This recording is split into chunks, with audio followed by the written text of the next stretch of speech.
Hi students, welcome back to elite academy.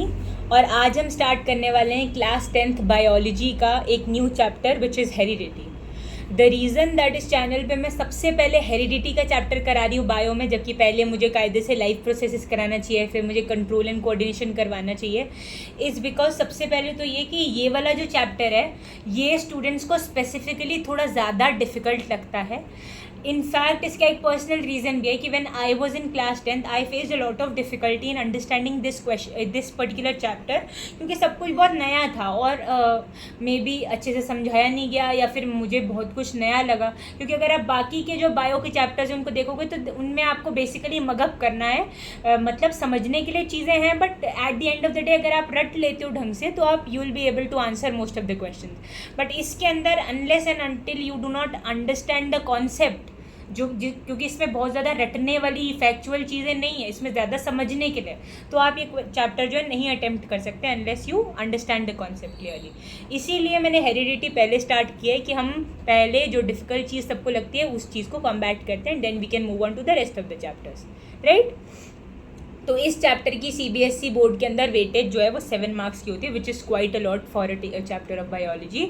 इसका मतलब हमें इस पर और ज़्यादा ध्यान देना है to secure the 7 marks at least, ठीक है। बहुत ही बेसिक सा जो है ये लेक्चर रहने वाला है।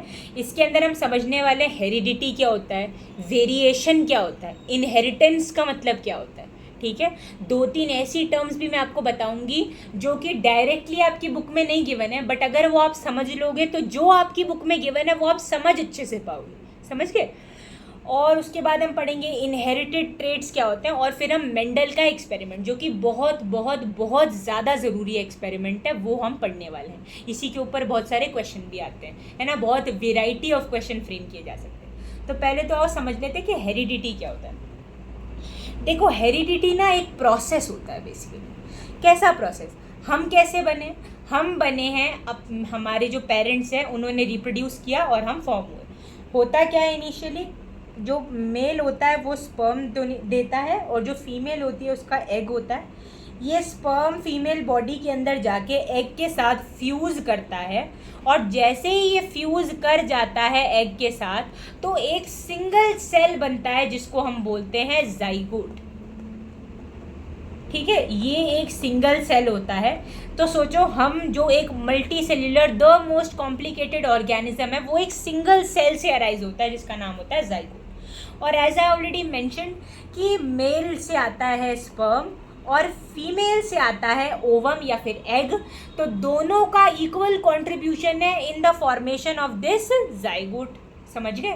मतलब जो मेल है उसका DNA किस में प्रेजेंट है? स्पर्म के न्यूक्लियस में प्रेजेंट होगा। तो इसमें होता है पैटर्नल मतलब पापा का यानी कि फादर का DNA, और मैटरनल यानी कि मम्मा का या फिर मदर का DNA। दोनों का ही इक्वल कंट्रीब्यूशन होता है इन मेकिंग दिस जाइगोट। मतलब इस जाइगोट के अंदर मैटरनल DNA भी है, पैटर्नल DNA भी है। बट ऐसा तो नहीं होता कि जो बच्चा अब ये बनेगा इसके अंदर सारे के सारे फादर के ट्रेट्स होंगे और सारे के सारे मदर के ट्रेट्स होंगे। ट्रेट्स मतलब कैरेक्टर्स, मतलब कि जैसे मान लो किसी की मम्मा की ग्रे आइज़ है, फादर की नॉर्मल ब्लैक आइज़ है, तो ज़रूरी थोड़ी है कि जो बच्चा है उसकी ग्रे आइज़ ही होंगी या उसकी ब्लैक आइज़ ही होंगी, है ना, या उसका कुछ कॉम्बिनेशन हो। क्या पता उसकी एकदम डिफरेंट आंखें, क्या पता उसकी ग्रीन कलर की आंखें हो, क्या पता उसकी ब्राउन कलर की आंखें बने। तो ऐसा कोई गारंटी नहीं है कि जो पेरेंट्स के कैरेक्टर है एग्जैक्टली वो बच्चे में आ सकते हैं कि नहीं, क्या वो ब्लेंड होके आ सकते हैं या नहीं। मतलब it clear completely depends on the fact कि DNA का कौन सा पार्ट एक्सप्रेस हो पाया उस बच्चे के अंदर जो रिप्रेजेंट करता है कि हाँ भाई ये बच्चा ऐसा दिखेगा इन एट अ सर्टेन पॉइंट, समझ रहे हो। अब इसको थोड़ा और अच्छे से पढ़ते हैं। तो ये तो था भाई सेक्सुअल रिप्रोडक्शन जो हमने अभी अभी जिसकी बात की। सेक्सुअल रिप्रोडक्शन क्या होता है भाई? जिसके अंदर 2 पेरेंट्स इन्वॉल्व होते हैं, 2 पेरेंट्स आर इन्वॉल्व।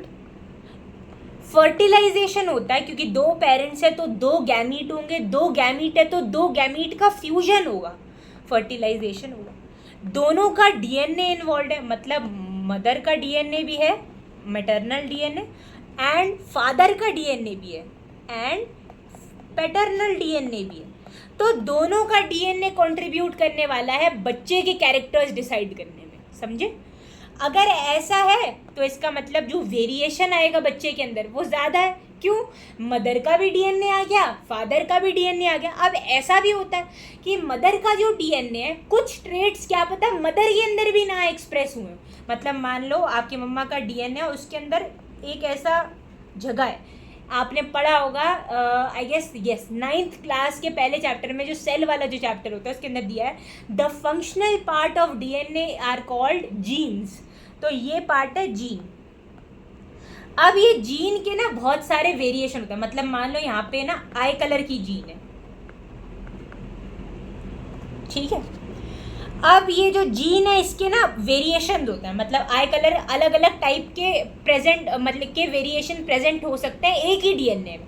मतलब क्या पता इसमें हो आई कलर ब्लैक, या हो ब्राउन, या हो लेट्स से ग्रीन। तो अलग अलग वेरिएशन हो सकता है। इसको हम क्या बोलते हैं?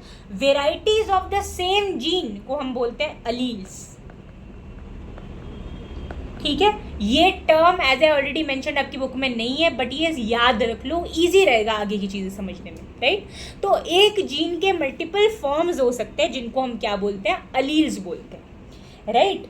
तो अब क्या पता आपकी मम्मी की आई का कलर क्या हो? ब्राउन हो। मतलब उनमें ब्लैक नहीं हो आँख बन पाई, ना उनके अंदर ग्रीन आँख बन पाई, बट उनकी जो आई का कलर है वो ब्राउन हो गया। बट क्या पता नाउ दैट ये सेम जो जीन है ये बच्चे के अंदर गई है, और क्या पता वो बच्चे की ग्रीन आइज हो जाए। मतलब जो चीज़ मदर के डीएनए से बच्चे में आई है वो क्या पता मदर में खुद में भी ना एक्सप्रेस हुई हो। तो इसका मतलब कोई तो बीच में चीज़ चल रही है, कुछ तो रीज़न है कि ये मदर में क्यों नहीं एक्सप्रेस हो पाया, और अगर नहीं भी हो पाया तो बच्चे में क्यों एक्सप्रेस हो रहा है, राइट। तो अभी ये समझ लेते हैं।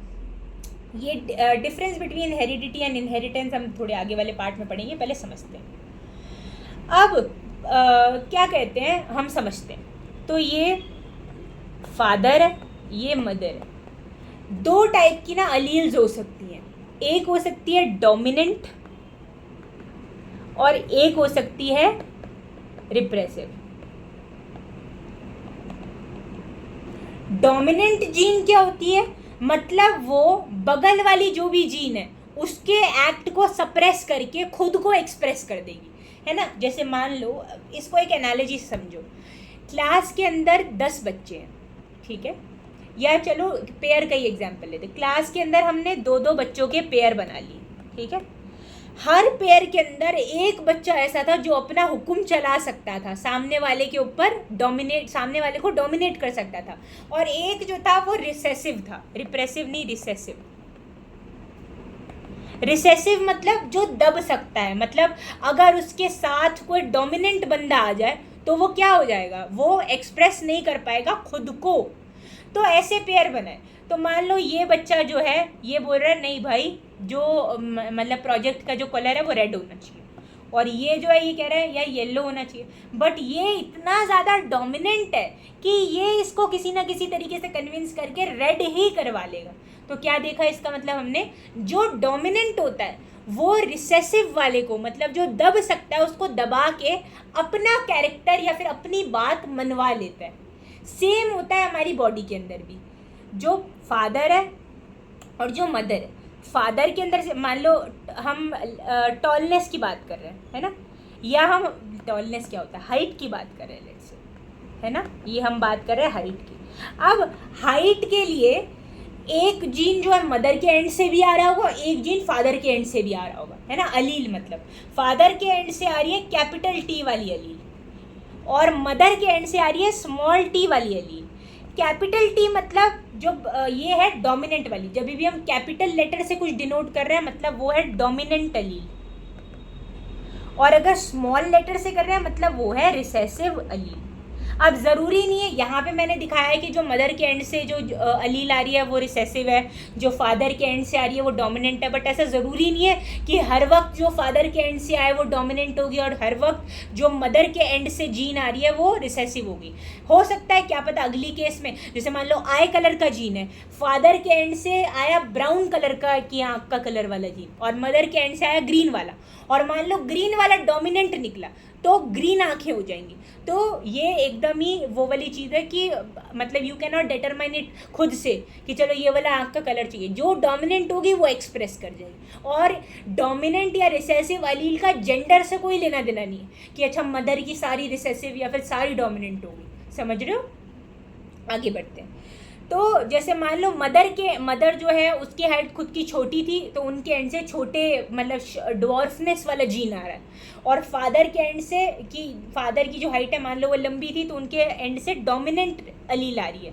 तो अब क्या हुआ, अगर डोमिनेंट और रिसेसिव मतलब एक जो अपने आप को एक्सप्रेस कर सकती है सामने वाले को दबा के, और दूसरी जो खुद को एक्सप्रेस नहीं कर सकती, तो वो साथ में आ गई, तो कौन सा कैरेक्टर एक्सप्रेस हो पाएगा? स्मॉल टी मतलब डॉर्फनेस एक्सप्रेस कर पाएंगे, या कैपिटल टी मतलब टॉलनेस, जो डोमिनेंट अलील है वो वाला कैरेक्टर एक्सप्रेस हो जाएगा।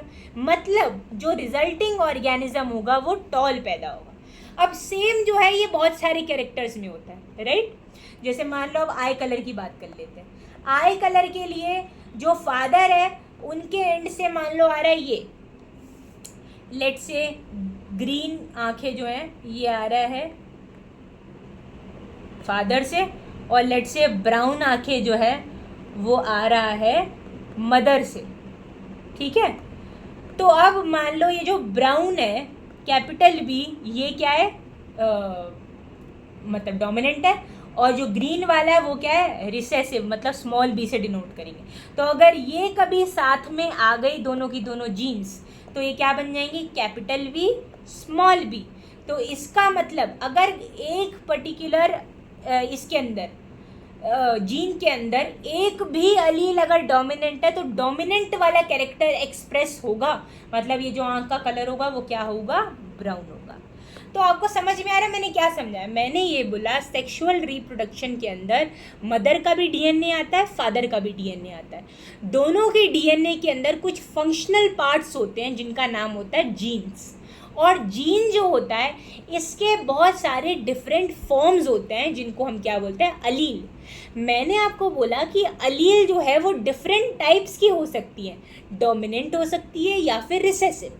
मैंने बोला डोमिनेंट अलील ऐसी अलील है जो अपने आप को एक्सप्रेस कर सकती है, दूसरी के कैरेक्टर को सप्रेस कर सकती है। मतलब खुद का जो मान लो डोमिनेंट अलील का कैरेक्टर है कि उसे टॉल बनाना है ऑर्गेनिज्म को, तो वो डॉर्फ वाली के जो एक्शन है उसको रोक करके टॉल बना देगी ऑर्गेनिज्म को। और रिप्रेसिव क्या है, जो आसानी से दब जाता है, मतलब जो एक्टिव नहीं हो पाता है डोमिनेंट अलील के साथ में। नाम से समझो, डोमिनेंट मतलब जो खुद को एक्सप्रेस कर सकता है, रिसेसिव जो खुद को एक्सप्रेस नहीं कर सकता है। आपने देखा है ना कि कभी कभार अगर आप कोई फोटो देखो तो आप देखो यार मेरे दादाजी की तो ग्रीन आंखें थी, तो मेरी ब्लैक आंख कैसे? अब आपके दादाजी के अंदर एक वो वाली जीन एक्सप्रेस हो गई। हर जीन हर ऑर्गेनिज्म के अंदर एक्सप्रेस नहीं हो सकती। क्यों नहीं हो सकती? क्योंकि अगर क्या पता वो जो ग्रीन आंखों वाली जो जीन थी वो कैसी थी, रिसेसिव थी। तो रिसेसिव जीन जो है कभी भी डोमिनेंट के साथ, मतलब उससे ज़्यादा भारी या उससे ज़्यादा इफेक्टिव जीन्स के साथ अपने आप को जो है इम्पैक्ट अपना नहीं दिखा पाएगी। तो क्या पता आगे जाकर भी वो जीन पास हो रही हो, क्या पता वो जीन आपके अंदर भी है बट वो एक्टिव नहीं है, क्योंकि शायद जो आपके दूसरे एंड से जो जीन आ रही है वो डोमिनेंट है, तो उसने ग्रीन आँख वाले जो जीन है उसको एक्सप्रेस नहीं करने दिया। समझे? ये होता है डोमिनेंट जीन्स और रिसेसिव जीन। तो अभी के लिए सिंपल सी बात ये समझो, ये तो हम बात करें सेक्सुअल रिप्रोडक्शन की। अगर सेक्सुअल रिप्रोडक्शन होता है तो ज़्यादा डीएनए, मदर का भी डीएनए, फादर का भी डीएनए, ज़्यादा वेरिएशन, मतलब अब जो रिजल्टिंग बच्चे उसके अंदर बहुत डिफरेंसेस आ सकते हैं। बेसिक कैरेक्टर, बेसिक जो स्ट्रक्चर है वो सेम है, ह्यूमन के जैसा है ना, 2 आँखें, 1 नाक है, मुंह है, दांत है, कान है, सब कुछ सेम है, ह्यूमन के जैसा है। बट जो बाकी के जो ट्रेट्स हैं, लंबा है कि नहीं है, आँख का कलर कैसा है, और भी बहुत सारी चीज़ें, हेयर का कलर कैसा है, हेयर लंबे है कि नहीं है, टेक्सचर, कई बार बहुत सारी चीज़ें डिटरमाइन होती है बेस्ड ऑन वो जीन्स जो आपको पास ऑन हुए हैं, और नॉट जस्ट जो पास ऑन हुए हैं बट जो एक्सप्रेस हो पाए हैं। और कोई भी जीन एक्सप्रेस कब हो सकती है, जब वो मतलब डोमिनेंट, अगर वो डोमिनेंट है तो वो एक्सप्रेस करेगी। अगर दोनों ही डोमिनेंट नहीं है, मतलब अगर मैं दोनों ही ऐसे बच्चों का पेयर बनाऊं जिसमें से ना ये डोमिनेट कर सकता है ना ये, मतलब दोनों ही थोड़े लो की हैं, तो इसका मतलब ये दोनों का जो सिमिलर कैरेक्टर है तो ये एक्सप्रेस अब कर जाएंगे। मतलब जैसे मान लो आपके फादर के एंड से ग्रीन आँख वाला जीन आया और मदर के एंड से भी ग्रीन वाला आँख वाला जीन आया, और ये दोनों ही जो जीन्स हैं ये क्या है, या जो अलील्स हैं ये क्या है, रिसेसिव है। रिसेसिव मतलब जो डोमिनेंट के आगे एक्सप्रेस अपने आप को नहीं कर सकती, बट अब तो कोई डोमिनेंट नहीं है, दोनों ही रिसेसिव है, तो अब ये दोनों अपना कैरेक्टर एक्सप्रेस कर देंगे तो ग्रीन आँख हो जाएगी। तो ज़रूरी नहीं है अगर कोई जीन रिसेसिव है तो वो कभी एक्सप्रेस नहीं कर सकती, डोमिनेंट के आगे एक्सप्रेस नहीं कर सकती, बट अगर एक रिसेसिव जीन के साथ ही है तब वो एक्सप्रेस कर लेगी। समझ गए? तो ये एक कॉन्सेप्ट है जो थोड़ा नया लग रहा होगा, अगर नहीं समझ में आया तो एक बार वीडियो को फिर से रिवाइंड करके देखो, समझो, बहुत ईजी सी चीज़ है। डोमिनेंट जीन जो खुद को तो एक्सप्रेस कर ही सकती है, बट रिसेसिव जीन जो है मतलब जो खुद को एक्सप्रेस उतना अच्छे से नहीं कर सकती, उसके एक्शन को दबा देती है। तो फिर रिसेसिव जीन क्या कभी खुद को एक्सप्रेस कर सकती है? बिल्कुल कर सकती है, अगर दो रिसेसिव जीन्स साथ में एक्ट करे तो, मतलब कोई डोमिनेंट नहीं होना चाहिए एक पेयर के अंदर। समझ रहे हैं मेरी बात?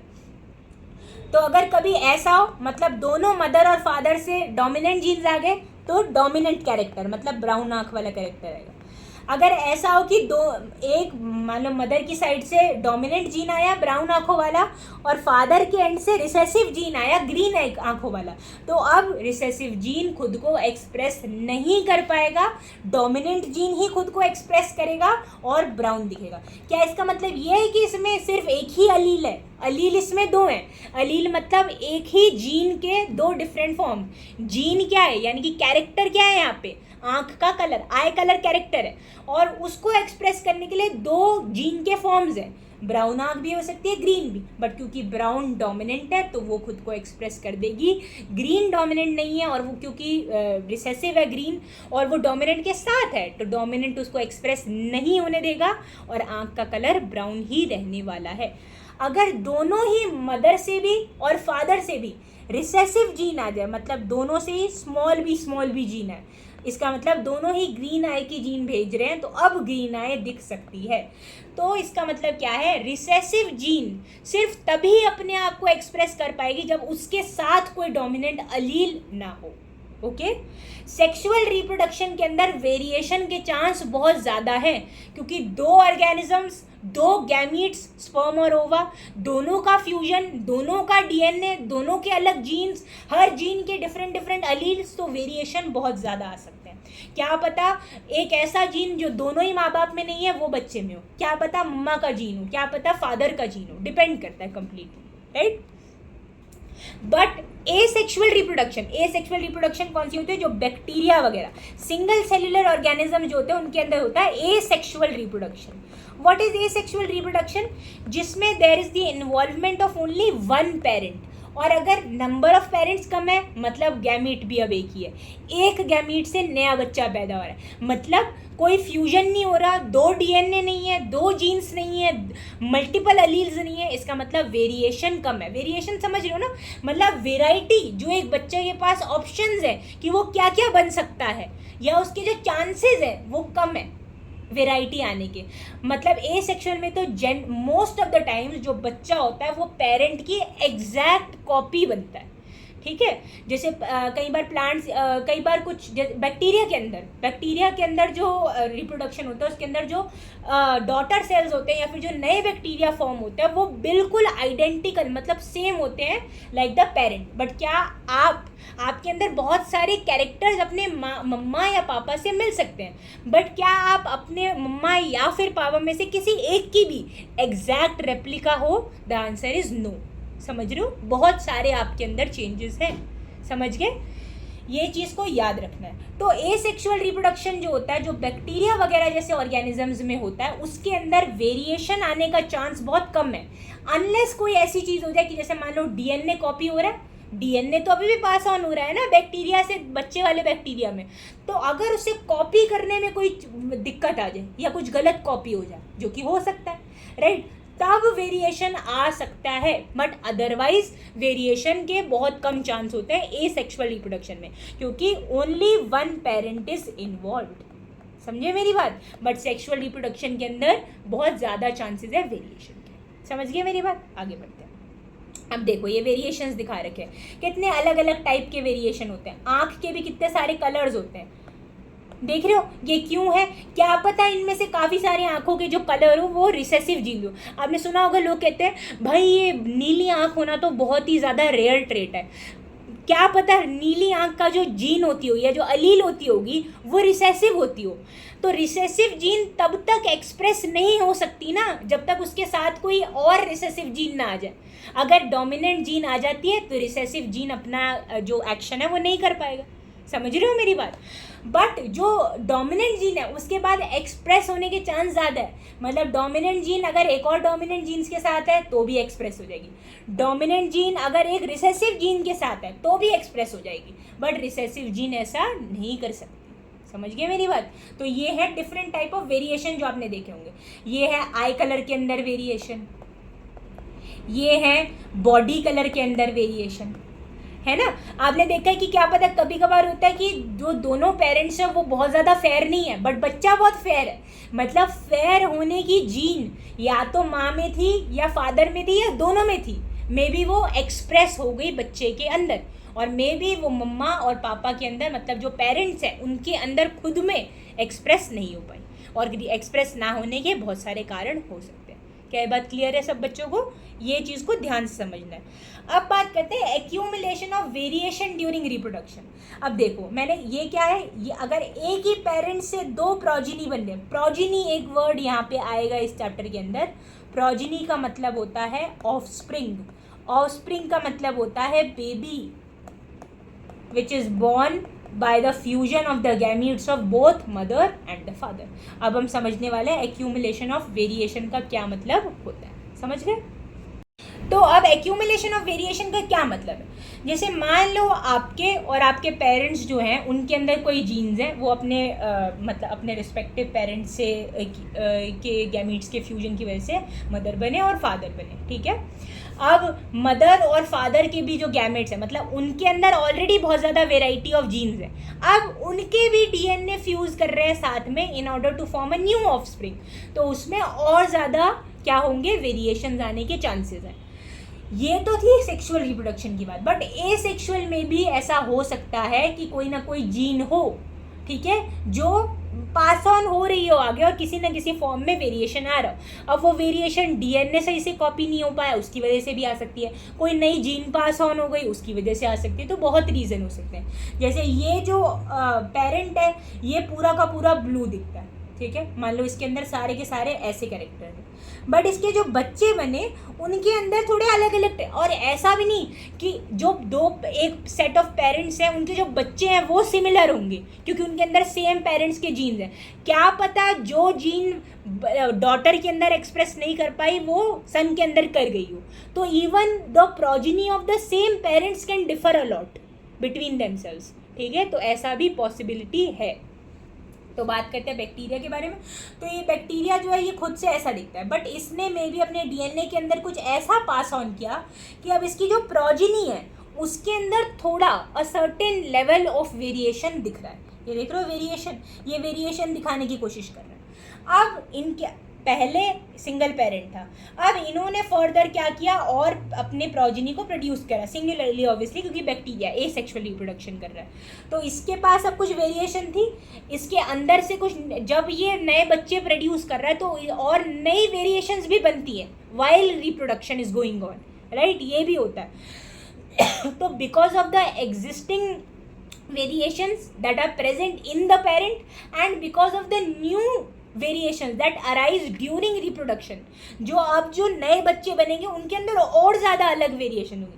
जैसे देख रहे हो ये पेरेंट्स के अंदर एक एक या फिर बहुत मिनिमल वेरिएशंस थी, बट अब जो बच्चे इनके अंदर देख रहे हो ऐसे टाइप की भी वेरिएशन आ गई।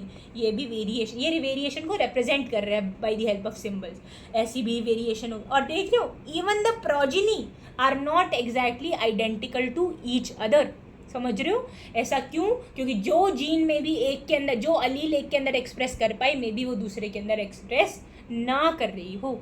ठीक है, हमारे जो न्यूक्लियस में डीएनए होता है वो बहुत ज़्यादा होता है, बट क्या सारा डीएनए का सारा इन्फॉर्मेशन हम एक्सप्रेस होता है? नहीं होता है। सिर्फ जो फंक्शनल पार्ट ऑफ डीएनए है विच इज़ जीन, वो वाला जो इन्फॉर्मेशन होता है वो हमारे काम का है। उसके भी डिफरेंट फॉर्म्स हैं जिसका नाम होता है अलील। मतलब अगर आई कलर की जीन है तो डिफरेंट अलील्स हो सकती हैं, ब्राउन आई कलर, ब्लैक आई कलर, ग्रे आई कलर। अब वो जो एक्सप्रेस होगा वो बहुत बातों पर डिपेंड करता है कि वो ढंग से पास ऑन हो पाया कि नहीं, क्या वो एक डोमिनेंट जीन के साथ आ गया, क्या वो खुद एक रिसेसिव अलील है इसलिए वो अपने आप को एक्सप्रेस नहीं कर पाया। बहुत रीजंस हो सकते हैं।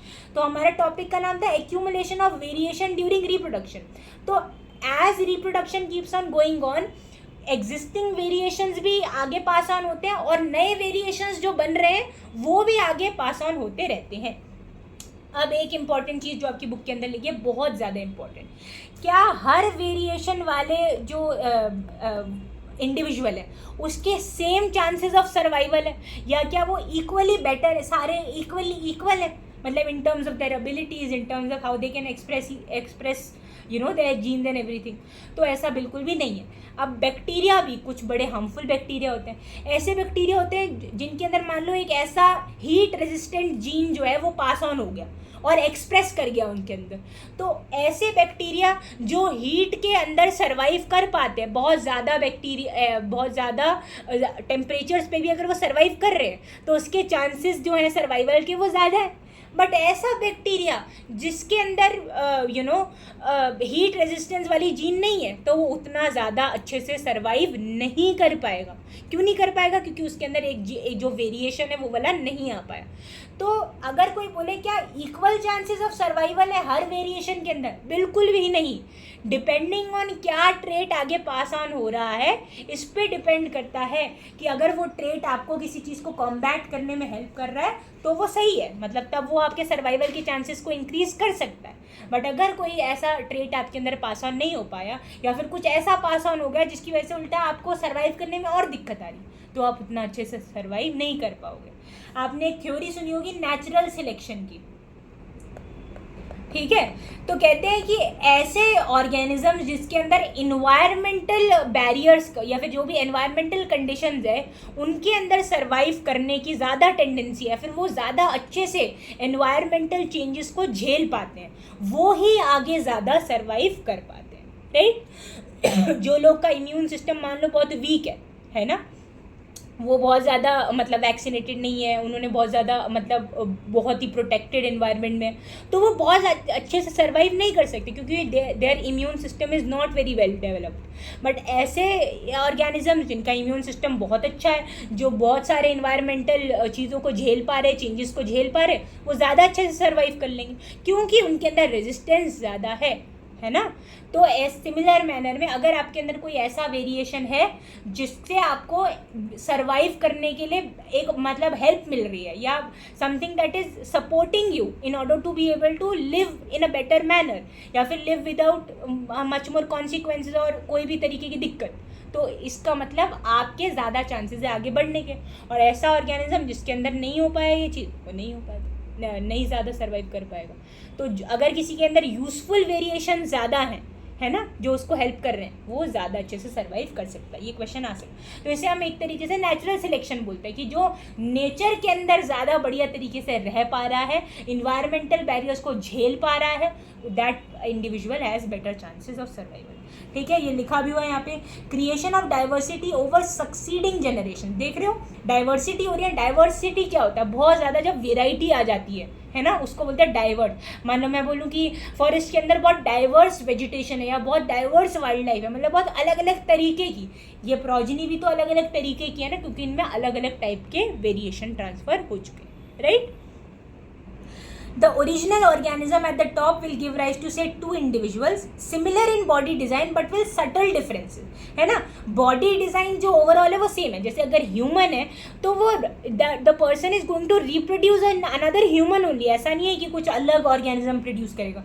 उस ह्यूमन के भी दो आँखें, दो कान, एक मुंह होगा, एक नाक होगी. मतलब जो बेसिक बॉडी डिज़ाइन है वो सेम रहता है बट कुछ डिफरेंसेस इंट्रोड्यूस हो जाते हैं.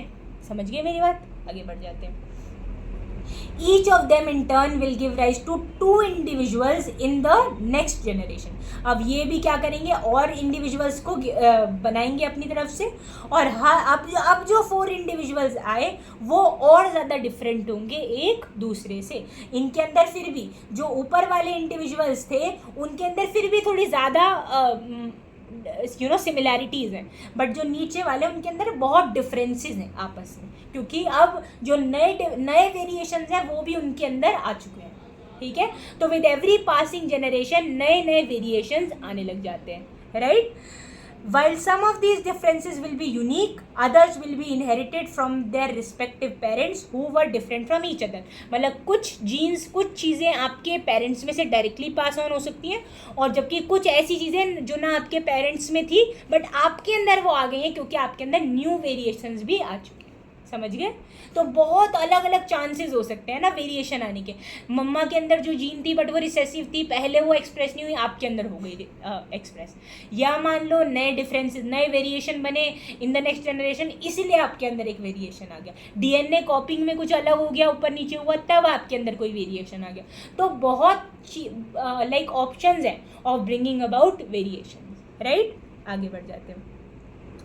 अब ये इनहेरिटेड ट्रेट्स के बारे में लिखा हुआ है इन्होंने कि कई बार क्या होता है, आपने देखा होगा बहुत बेसिक चीज़ें हैं कि आपने देखा होगा कुछ लोगों का ईयर लोब जो होता है फ्री होता है और कुछ लोग का ईयर लोब जो है वो ऐसे फ्यूज्ड होता है ये वाले एरिया से. जैसे यहीं पे देख लो कि इसका जो ईयर लोब है वो फ्री है, फ्री ईयर लोब, और इसका जो नीचे वाला है उसका ईयर लोब है फ्यूज्ड. तो ये भी क्या है, ट्रेट्स है ना. जैसे मान लो अगर पेरेंट्स में से किसी का फ्यूज्ड ईयर लोब है तो बच्चे में भी आ गया क्योंकि सेम जीन पास ऑन हो. या फिर मान लो पेरेंट्स में से किसी का भी फ्यूज्ड ईयर लोब नहीं है बट वो बच्चे के अंदर वो जीन इनहेरिट होके आ गया तो इसलिए अब बच्चे का जो ईयर लोब है वो फ्यूज्ड है. देखो यहाँ पे लिखा हुआ है free and attached ear lobe. The lowest part of the ear called the ear lobe is closely attached to one side of the head in some of us and not in others. Free and attached earlobes are two variants found in human population. ये भी क्या है, variation है ना कि किसी का जो ईयरलोब है फ्यूज्ड है, किसी का फ्री. समझ गए. ऐसे होता है. अब हम आगे बढ़ जाते हैं. अब बात आती है मेंडल के एक्सपेरिमेंट की. आज मैं सिर्फ आपको एक बेसिक इंट्रोडक्शन दे रही हूँ कि वो करने क्या वाला है. पूरा एक्सपेरिमेंट हम आज नहीं पढ़ेंगे क्योंकि otherwise there will be a lot of information for you to grasp in the first class itself. तो पहले आज मैंने ऑलरेडी बहुत कुछ बताया आपको. मैंने डोमिनेंट अलील, रिसेसिव अलील, अलील का मतलब, जीन का मतलब बताया आपको, वेरिएशन का मतलब बताया क्या होता है, सेक्शुअल रिप्रोडक्शन और एसेक्सुअल में डिफरेंस समझा हमने ये सीखा नए वेरिएशन कैसे आते हैं, है ना. ट्रेट क्या होता है, मतलब कैरेक्टर, मतलब क्या ट्रेट है ना. आँख का कलर ये एक ट्रेट है, आँख का कलर ब्राउन है ये एक ट्रेट है ना. आई कलर ये क्या एक जीन होगा, जीन के अलग अलग फॉर्म्स होंगे कि ब्राउन आई कलर है, ब्लैक है कि ग्रे है, जो भी है. समझ रहे हो. कब एक्सप्रेस कर सकते हैं डोमिनेंट अलील, कब एक्सप्रेस करेगी, हर कंडीशन में. रिसेसिव कब करेगी, जब तक वो डोमिनेंट के साथ ना हो या फिर जब वो एक और रिसेसिव अलील के साथ आ जाए, है ना. बहुत इंपॉर्टेंट इन्फॉर्मेशन आज हमने समझी है. वो इसलिए मैंने पहले बताया ताकि हम ये ढंग से पढ़ पाएँ, है ना. तो बेसिकली मेंडल एक जो था एक साइंटिस्ट था, है ना. इसने बहुत ज़्यादा इम्पॉर्टेंट कॉन्ट्रीब्यूशंस दिए हैं. उस टाइम से ये इस इंसान ने काम करना स्टार्ट कर दिया था जेनेटिक्स के इस फील्ड के अंदर, जब इसके बारे में कोई जानता भी नहीं था. मतलब जिस चीज़ को आज हम जीन्स बोल रहे हैं, मतलब जो अभी अभी मैंने आपको बताया कि जीन, आँख के कलर की जीन, है ना, हाइट की जीन, उसको इस जीन को इसने बोला फैक्टर. वो बोलता था ये फैक्टर्स, है ना. कभी कभार बहुत वेग टर्म्स भी यूज़ करे इसने. बहुत ज़्यादा मतलब इसने मैथ्स का, स्टैट्स का, बहुत ऐसी चीज़ों का यूज़ किया. जो कि बायोलॉजी के अंदर मैथ्स और स्टैट्स बहुत ज़्यादा डालोगे तो वो समझना लोगों के लिए मुश्किल हो सकता है। तो इनिशियल टाइम में जब इसने अपनी चीज़ें बताई लोगों को, मतलब जब इसने एक्सपेरिमेंट्स किए टू एक्सप्लेन, डोमिनेंट जीन के बारे में भी इसने बताया, रिसेसिव जीन के बारे में भी इसने बताया, है ना, उसने अपने तरीके से बताया। बट इसने मतलब जो पायोनियर था इस पूरे अरीना का वो यही था। बट उस टाइम पे people were not even that sound, मतलब उनमें भी इतनी इंटेलिजेंस नहीं थी जो इसकी बातों को समझ पाए। प्लस इसकी बातें थोड़ी कॉम्प्लिकेटेड भी लगती थी लोगों को, क्योंकि बहुत ज़्यादा मैथ्स थी, बहुत ज़्यादा स्टैट्स, प्रोबेबिलिटी, कैलकुलेशन, फार्मूलाज, ये सब डाल दिए। तो बायोलॉजी वाले लोगों के लिए वैसे ही थोड़ा मैथ्स समझना थोड़ा सा डिफिकल्ट हो जाता है, तो उनको समझ ही नहीं आई कि ये बंदे ने बातें क्या करी हैं। तो जब ये मर भी गया ना, तो लोग इसके कॉन्ट्रीब्यूशन को समझ ही नहीं पाए ढंग से तब तक भी, क्योंकि उन्हें समझ ही नहीं आया इसने बताया क्या एग्जैक्टली। बट बाद में 3 साइंटिस्ट आए और उन्होंने इंडिविजुअली इसके काम को देखा, समझा, डिकोड किया, और जो जो इसने बोला था उसको उसके लॉज बना के लोगों तक पहुंचाया। और उन्होंने बताया कि देखो भाई इसने कितनी सही बात बोली है, मतलब जो इसने जिस चीज़ का इसने फाउंडेशन ले किया उसके बारे में आज हम इतना पढ़ पा रहे हैं, जो कि इनिशियली कोई समझ नहीं पाया, क्योंकि उस टाइम पे कम्युनिकेशन भी इतनी ज़्यादा अच्छी नहीं, मतलब इतनी बड़ी तरीके से कम्युनिकेशन भी नहीं कर पाते थे, है ना। उसके अलावा इसने मैथ्स वगैरह बहुत ज़्यादा यूज़ कर ली, ये अच्छे से समझा नहीं पाया लोगों को, है ना। इसने कई बार थोड़े वेग टर्म्स यूज़ किया, मतलब कभी ये फैक्टर को जीन की तरह ट्रीट कर रहा है, कभी उसको अलील की तरह ट्रीट कर रहा है ना। तो ये सब कन्फ्यूजन की वजह से कोई इसकी बात को उस टाइम पे जब इसने ये बातें पहली बार कही, जब कोई सोच भी नहीं पाया चीज़ों के बारे में, तब उसको कोई समझा नहीं। बट बाद में साइंटिस्ट ने आके उसकी बातों को बताया।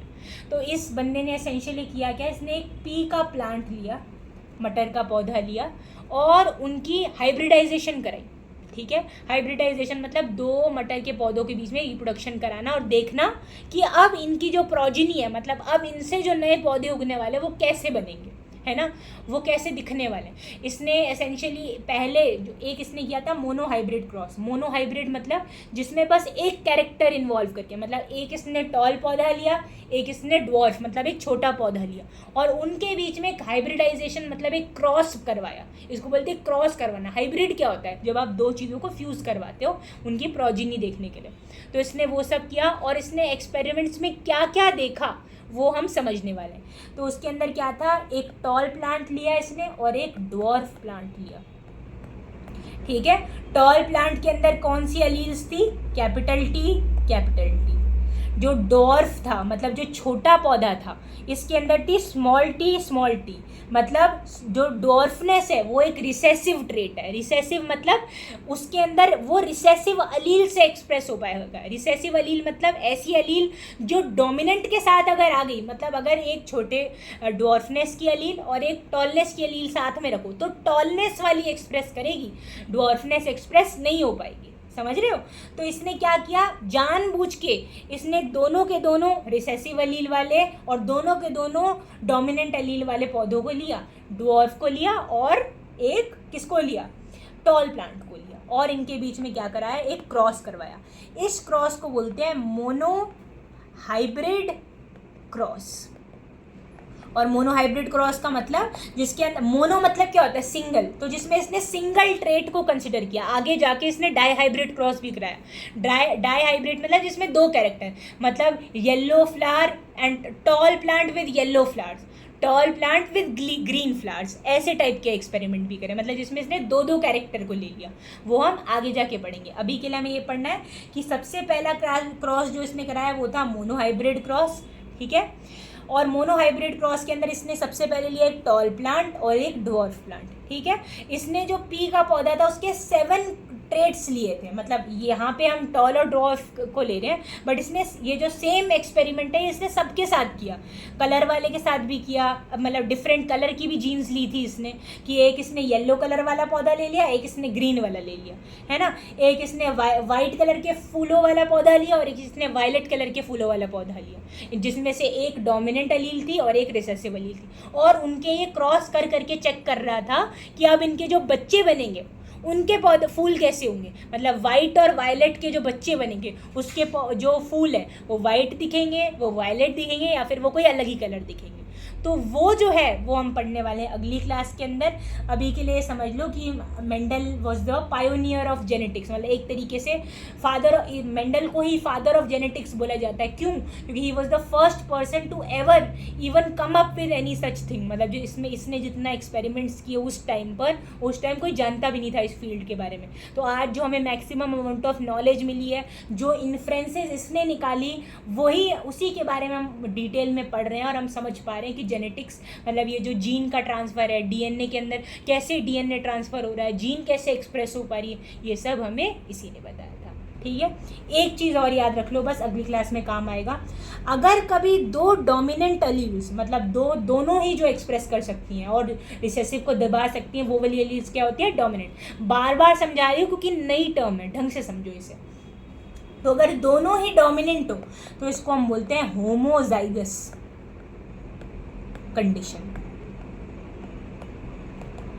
अगर एक डोमिनेंट एलील हो और एक रिसेसिव एलील हो, है ना, ये डोमिनेंट है, जिसको कैपिटल लेटर से डिनोट करते हैं वो डोमिनेंट एलील होती है, और जिसको स्मॉल से करते हैं वो रिसेसिव एलील होती है।